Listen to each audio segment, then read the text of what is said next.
പ്രിയമുള്ളവരെ, ജലീലാണ്, കോഴിക്കോട് തെക്കേപ്പുറം. നിങ്ങൾക്ക് എല്ലാവർക്കും സുഖമാണെന്ന് വിശ്വസിക്കുന്നു. ഇന്നലെ ഞങ്ങളൊരു വീഡിയോ ചെയ്തിട്ടുണ്ടായിരുന്നു. കുറച്ച് ആൾക്കാർക്ക് കണ്ടിട്ടുണ്ടാവുമെന്ന് വിശ്വസിക്കുന്നു. അതിൻ്റെ അകത്ത് 3-4 ആൾക്കാർ വിളിച്ചിട്ട് അതിൻ്റെ കാര്യങ്ങളൊക്കെ തിരക്കി ഞാൻ പറഞ്ഞു കൊടുത്തിട്ടുണ്ടായിരുന്നു. പാത്തുമ്മത്താത്ത ഇപ്പോഴും കോഴിക്കോട് ബീച്ച് ഹോസ്പിറ്റലാണ്. മെഡിക്കൽ കോളേജിൽ നിന്ന് റെഫർ ചെയ്ത് കോഴിക്കോട് ബീച്ച് ഹോസ്പിറ്റൽ ICUലാണ് 7ാം വാർഡിൽ.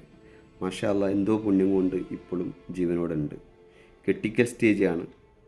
മരണം എല്ലാവർക്കും സുരക്ഷിതമാണ്, അതുറപ്പാണ്. പക്ഷെ ആ വീഡിയോ ചെയ്തത് വലിയൊരു പുണ്യമായി എന്ന് ഞാൻ മാത്രം പറയും. അവരുടെ കുടുംബക്കാർക്ക് കുറച്ച് ആൾക്കാർ ഇന്നലെ വന്നിട്ടുണ്ടായിരുന്നു. ഉച്ചയ്ക്ക് വൈകുന്നേരം എല്ലാവരും പോയി. അത് പോണതിന് മുന്നേ എന്നെ വിളിച്ചിട്ട് കുറച്ച് കാര്യങ്ങളൊക്കെ സംസാരിച്ചവർ. വട്ടക്കാരും വിളിച്ച്. വട്ടക്കാരിപ്പോൾ പറയുന്നത് വീട്ടിലത്തെ ആധാരമൊന്നും ഇപ്പോൾ കാണാനില്ല എന്നാണ് പറഞ്ഞത്. ആധാരം കാണുന്നില്ല. പിന്നെ സഹായങ്ങളൊക്കെ ചെയ്യുക, CS സ്കൂലും മറ്റുമൊക്കെ സഹായങ്ങൾ ചെയ്യുന്നുണ്ട്. കോന്തലക്കൽ കെട്ടിയിടും പൈസ, അത് കഴിച്ചു കൊണ്ടാവാറുണ്ടാകുന്ന കുടുംബങ്ങൾ. എനിക്ക് കുറച്ച് നാളത്തെ പരിചയമുള്ള അവരുടെ കുടുംബങ്ങളെ.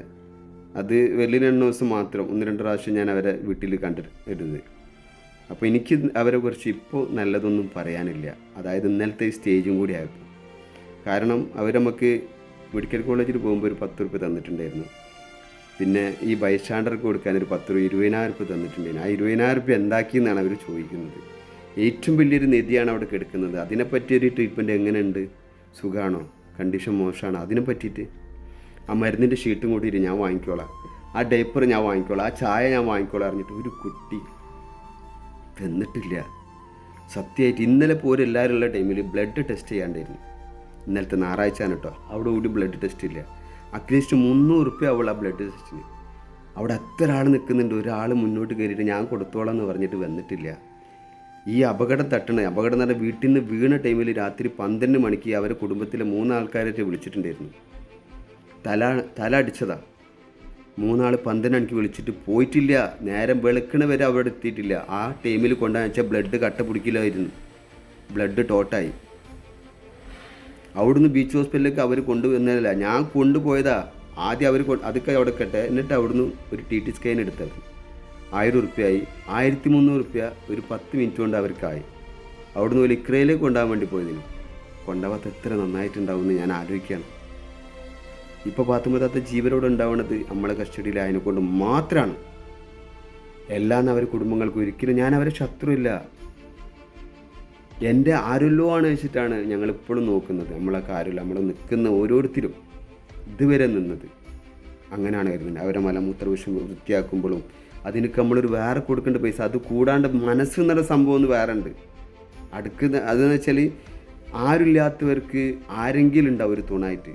അതെങ്ങനെയാ വെച്ചാൽ നമ്മൾ നന്മ ചെയ്ത് കഴിഞ്ഞാൽ അതിൻ്റെ പുണ്യം എന്തായാലും നമുക്ക് കിട്ടാതിരിക്കില്ല. നമുക്കും കിട്ടും, നമ്മളെ മക്കൾക്കും കിട്ടും, നമ്മളെ സന്താനങ്ങൾക്ക് എല്ലാത്തിനും കിട്ടും.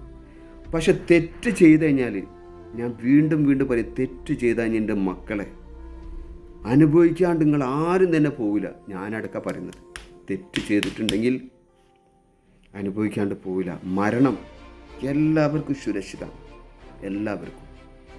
ഇതൊക്കെ പറയാനുള്ള കാരണം അത്രയും സങ്കടമായിപ്പോയി. കാരണം ഞങ്ങളുടെ മേഖല ആരോരില്ലാത്ത ആൾക്കാരെ സഹായിക്കുന്ന, ഉടുതുണിക്ക് മറുതുണിയില്ലാതെ ഒരു നേരത്തെ ഭക്ഷണം കിട്ടാതെ റോട്ടുമലായാലും വീട്ടിലായാലും ഒറ്റപ്പെട്ട് നിൽക്കുന്ന സഹായിക്കുന്ന മേഖലയാണെന്ന്. ഇന്ന് വരെക്കും ഒരു സംഘടന ഈ മേഖലയ്ക്ക് ഇറങ്ങിയിട്ടില്ല. ഒരു സംഘടനയിലും പലതരം സംഘടന രൂപീകരിക്കുന്നുണ്ട്. ഒരു മാസത്തിൽ 45-50 സംഘടന പുതിയതായിട്ട് വരുന്നു. പലതരം തട്ടിപ്പ്. അതിന് വരുത്തി രാഷ്ട്രീയക്കാരാവട്ടെ പോലീസുകാരാവട്ടെ ആരും തന്നെ മെനക്കെടുന്നില്ല. പലതരം എന്താ വെച്ചാൽ അർഹതപ്പെട്ടവർക്ക് ലഭിക്കുന്നില്ല. ഇന്ന് കൂടുതലും ചീറ്റിക്കപ്പെടാണ്, ജനങ്ങളായാലും ആരായാലും.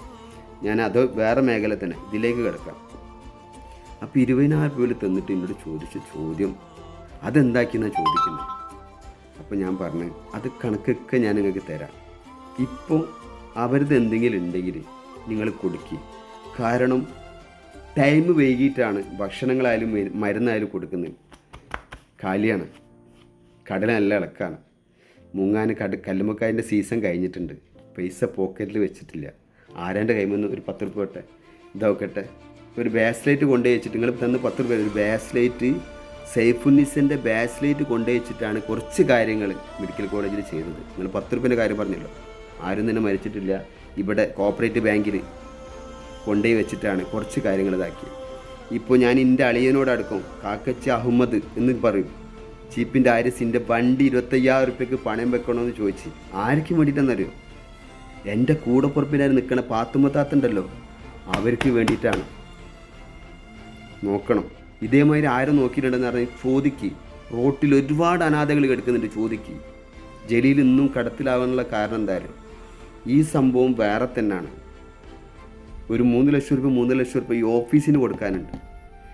നിങ്ങളെ ബീച്ച് ഹോസ്പിറ്റലിലുള്ള റോയൽ ഹോട്ടലുണ്ടല്ലോ, ഇപ്പോഴും 10,000-70,000 റുപ്യ കൊടുക്കാനുണ്ട്. ഹോസ്പിറ്റലിൽ കിടക്കുന്ന വെള്ളം ഉണ്ടല്ലോ, മിനറൽ വാട്ടർ, 30,000-40,000 റുപ്യ അവിടെ കൊടുക്കാനുണ്ട്. ഇത് ആ മേഖല വേറെ, ഈ മേഖല വേറെ. ഇതിൻ്റെ അകത്ത് സത്യമുണ്ട്, ന്യായമുണ്ട്, നീതിയുണ്ട്. ഇതിൻ്റെ അകത്ത് നല്ലൊരു മനസ്സും വേണം. അല്ലാണ്ട് ഈ പ്രവർത്തനം ചെയ്യാൻ പറ്റില്ല. നിങ്ങളിന്ന് വിളിക്കുന്ന ചാരിറ്റി അല്ലത്, ജനസേവനം. ഓക്കെ, ഞാനിപ്പോൾ പറയാനുള്ളത് ഒന്നും കൂടിയാണ്. ഞങ്ങളെ ഭാഗത്തുനിന്നും ഒരു തെറ്റുമില്ല, ഉണ്ടായിട്ടില്ല. ഞങ്ങൾ നിങ്ങളെ ശത്രുവല്ല. അവരടുത്തുണ്ടെങ്കിൽ അവർക്ക് വേണ്ടി ചിലവാക്കി, എന്നിട്ട് അവകാശികൾക്കൊക്കെ കൊടുക്കി. അതാണ് വേണ്ടത്. ഈ പാവപ്പെട്ടവരെ ഇനിയും ബുദ്ധിമുട്ടിക്കരുത് പ്ലീസ്. കടത്തിൻ്റെ മേലെ കട ആക്കിക്കരുത് നിങ്ങൾ. കുടുംബക്കാർക്കുള്ളൊരു വീഡിയോസാണിത്. ഇതൊന്ന് മാക്സിമം ഒന്ന് ഷെയർ ചെയ്യുക. എൻ്റെ ഭാഗത്തുനിന്ന് എന്തെങ്കിലും വാക്കിലോ പ്രവൃത്തിയിലോ വല്ല തെറ്റുണ്ടെങ്കിൽ നിങ്ങൾ തിരുത്തി തരണം. ഇനി ഒന്നും കൂടി പറയാതെ, ആരോരുമില്ലാത്ത ആൾക്കാർ ഒരുപാട് മരണങ്ങളായി ഹോസ്പിറ്റലിൽ നിന്ന് മരിക്കുന്നത്. എൻ്റെ ഒരു പദയാത്ര ഉണ്ട്. ഇവിടുന്നും നമ്മളെ ബഹുമാനപ്പെട്ട മുഖ്യമന്ത്രിൻ്റെ അടുത്തേക്ക്, അവിടുന്നും തമിഴ്നാട് മുഖ്യമന്ത്രിൻ്റെ അടുത്തേക്ക് നിങ്ങളെല്ലാവരും സപ്പോർട്ട് ഉണ്ടാവണം, സഹായ സഹകരണങ്ങൾ ഉണ്ടാവണം എന്ന് പ്രത്യേകം പറയാണ്. വീണ്ടും പറയുന്നത്, നിങ്ങളാരും രാവരുത്. ഇന്നലെ രാത്രി 10-11 മണിക്ക് പോലെ കുടുംബത്തിൽ ഒരാൾ അവിടെ പോയിട്ടുണ്ടായിരുന്നു, ബീച്ച് ഹോസ്പിറ്റലിൽ. ഞങ്ങളൊക്കെ പോയതിന് ശേഷം അങ്ങനെ അവർ വിളിച്ചിട്ട് ഓരോ കുടുംബത്തിൽ നിന്ന് ഒരാളെ വരുത്തി. മാഷാ അല്ലാ, റാഹത്തായി എന്ന് ഞാൻ പറയുള്ളൂ. അതാണ് വലിയൊരു പുണ്യം എന്ന് പറഞ്ഞത്. ഇപ്പോൾ അവരവിടെ ഉണ്ട്. അവർ എന്തെങ്കിലും തെറ്റുകൾ ചെയ്തിട്ടുണ്ടെങ്കിൽ പൊരുത്തപ്പെട്ട് കൊടുക്കാനുള്ള ഒരു സംഭവമാണത്. അവരെ മനപുത്ത വിഷയം വൃത്തിയാക്കുമ്പോൾ അതൊക്കെ ഒരുപാട് പുണ്യങ്ങളുണ്ട് അതിൻ്റെ അകത്ത്. വീണ്ടും പറയുന്നുണ്ട്, ഞാൻ നിങ്ങളൊരു കുറ്റപ്പെടുത്തലും പെടുത്തിയിട്ടില്ല. നിങ്ങൾ ചെയ്ത തെറ്റുകൾ ചെറിയ ചെറിയ ചൂണ്ടിക്കാട്ടൽ എന്ന് മാത്രം. മരണം എല്ലാവർക്കും സുരക്ഷിതമാണ്. നന്മ ചെയ്താൽ അതിൻ്റെ പുണ്യം ഇവിടുന്ന് കിട്ടും. തെറ്റ് ചെയ്ത് കഴിഞ്ഞാൽ നന്ദി.